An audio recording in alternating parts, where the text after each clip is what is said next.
বিসমিল্লাহিৰ ৰহমানিৰ ৰহিম। আস-সাইমু লা তুৰাদ্দু দাওয়াতুহু। ৰোজাদাৰ মানুহৰ দোয়া আল্লাহ তাবাৰক ওয়া তাআলা কেতিয়াও ঘূৰাই নিদিয়ে।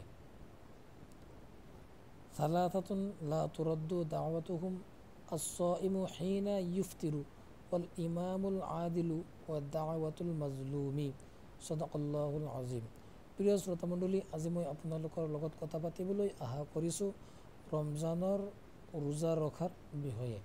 প্ৰিয় শ্ৰোতামণ্ডলী, ৰমজানৰ 10 দিন গুচি গ'ল, অৰ্থাৎ ৰহমতৰ 10 দিন গুচি গ'ল।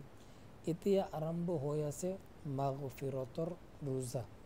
প্ৰিয় শ্ৰোতামণ্ডলী, এই ৰমজান মাহত কোনো মানুহে যদি ইফতাৰৰ সময়ত দোৱা কৰে, তেতিয়া আল্লাহ তাবাৰক ওয়া তাআলা সেই মানুহৰ দোৱা কেতিয়াও ঘূৰাই নিদিয়ে।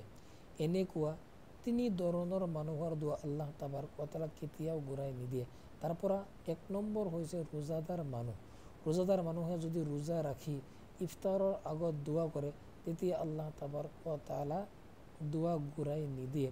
আৰু 2 নম্বৰ হৈছে ইনসাফ কৰণেৱালা বাদশাহ, ইমাম। যি বাদশাহে ইনসাফ কৰে, এই ইনসাফ কৰণেৱালা বাদশাহৰ দোৱা আল্লাহ তাবাৰক ওয়া তাআলা কেতিয়াও ঘূৰাই নিদিয়ে। আৰু 3 নম্বৰ হৈছে মজলুমৰ দোৱা। মজলুমৰ দোৱা আল্লাহ তাবাৰক ওয়া তাআলা কেতিয়াও ঘূৰাই নিদিয়ে।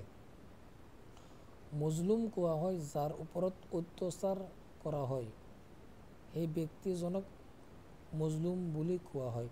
আৰু যি মানুহে অত্যাচাৰ কৰে, সেই মানুহক জালিম বুলি কোৱা হয়। আজিৰ আলোচনাৰ পৰা আমি কি গম পালোঁ যে আল্লাহ তাবাৰক ওয়া তাআলা 3 ধৰণৰ মানুহৰ দোৱা কেতিয়াও ঘূৰাই নিদিয়ে। ৰোজা ৰাখি ইফতাৰৰ আগত যদি দোৱা কৰে, তেতিয়া আল্লাহ তাবাৰক ওয়া তাআলা দোৱা কবুল কৰে।